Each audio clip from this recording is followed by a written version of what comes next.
انا مستنيكم تقولوا لي هنا سعر الفضه في مصر اغلى ولا سعر الفضه في السعوديه.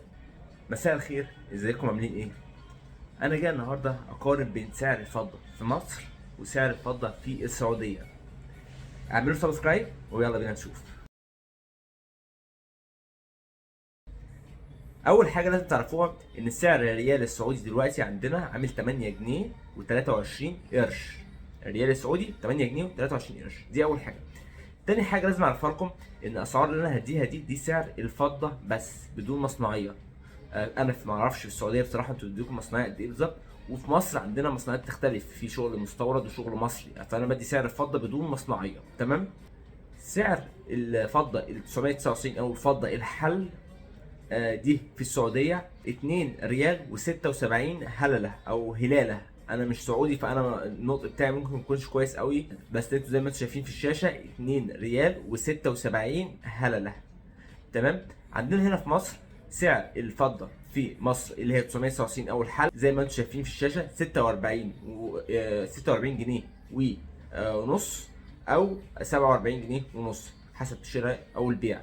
في بيختلف سعر الشراء او البيع، بيبقى فرق جنيه. تمام. سعر الفضه ال 925 في السعوديه، اول حاجه سعر الفضه 925 عامل 2 ريال و55 هلاله. لكن عندنا في مصر سعر الفضه 925 زي ما قلت لكم في فيديوهات قبل كده، بنحيف بنضرب سعر بنضرب السعر اللي هو بتاع الحل اللي هو السعر 999 اللي احنا قلنا عليه 46 ونص، بندربه في العيار اللي احنا عايزين نوصله اللي هو 925 على العيار بتاعه على 1000 زي ما انتم شايفين في الشاشه 43 و98 قرش اللي هو بما يقارب 44 جنيه. ده سعر الفضه 925 في مصر. عندنا 44 وهم عندهم 2 ريال و55 هلالة. تمام. سعر الفضة ال 800 في السعودية عامل 2 ريال و21 هلالة. تمام.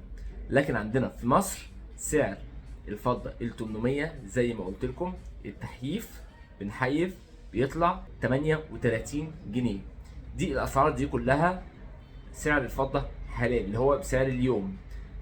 ده ملوش علاقه بسعر المصنعيه. يا رب اكون افدتكم وقلت لكم اسعار الفضه في مصر عندنا واسعار الفضه في السعوديه. انا مستنيكم تقولوا لي هنا سعر الفضه في مصر اغلى ولا سعر الفضه في السعوديه. ولو حد عنده اي سؤال يكتبه في كومنت وانا هرد عليه على طول. ولو عجبكم الفيديو ما تنسوش تعملوا لايك وسبسكرايب وشكرا.